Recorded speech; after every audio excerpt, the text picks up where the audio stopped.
جو بھی بات میں بول رہا ہوں، بعض وقت ہوتا کیا معلوم ہے، ہم ایک ماحول میں بڑے ہوئے، اس ماحول میں کیا ہوا، خاص طور پہ ہمارے ہندوستان کے کلچر میں، انڈین کلچر میں بہت ساری چیزیں آج ہم جو مسلمان انڈیا میں رہتے ہیں ہمارے کلچر سے ایڈاپٹ کر لیے، اسلام تو قبول کر لیے، مان لیے اللہ اور محمد صلی اللہ علیہ وسلم ہمارے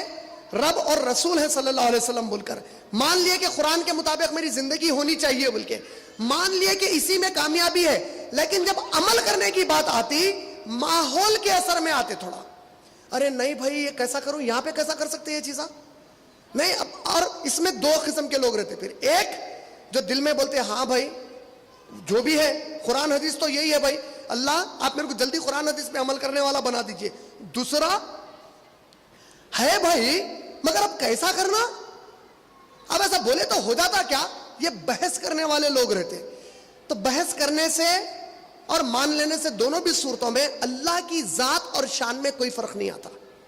پیارے نبی محمد صلی اللہ علیہ وسلم کی عزت میں اور آپ کے بتائے ہوئے دین میں کوئی فرق نہیں آتا،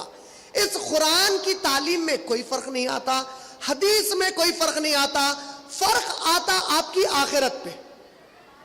جو سوال کر لیا مسلمان ہونے کے بعد یہ ہے تو صحیح لیکن بولتے تباہی کا دروازہ کھول دیا اپنا، کتنی بڑی تباہی کا دروازہ، عبداللہ ابن عمر رضی اللہ تعالیٰ عنہ جو عمر ابن خطاب کے بیٹے تھے، جب ان کے مرنے کا وقت آیا وہ بڑی ضعیف عمر کو پہنچ کے بستر پر پڑے تھے بیمار، تو عبداللہ ابن عمر کے بیٹے آئے، یعنی عمر ابن خطاب کے پوترے آئے، عبداللہ ابن عمر کے بیٹے آ کر اپنے باپ سے کہتے ہیں کہ اے ابا جان آپ کی طبیعت پوچھنے آیا ہوں، کیا حال ہے آپ کی طبیعت کا،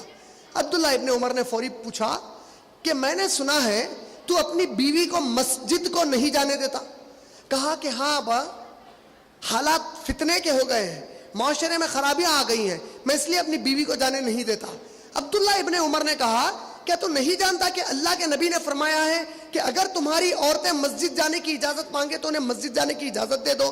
کیا تو نہیں جانتا کہ اللہ کے نبی نے فرمایا اگر تمہاری عورتیں رات کے وقت میں بھی مسجد جانے کی اجازت مانگے تو انہیں مسجد جانے کی اجازت دے دو،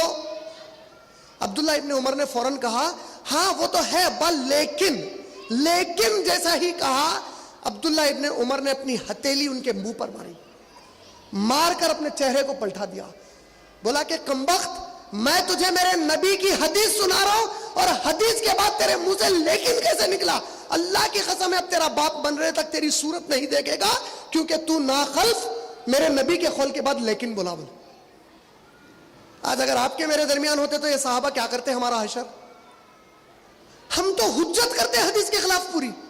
ہم تو ٹھہر جاتے جنگ کرنے کے لیے، ہے بھائی مگر تو یہ مگر اگر تھوڑی دیر کے لیے اپنے کچرے کے ڈبے میں ڈال دیں گے اب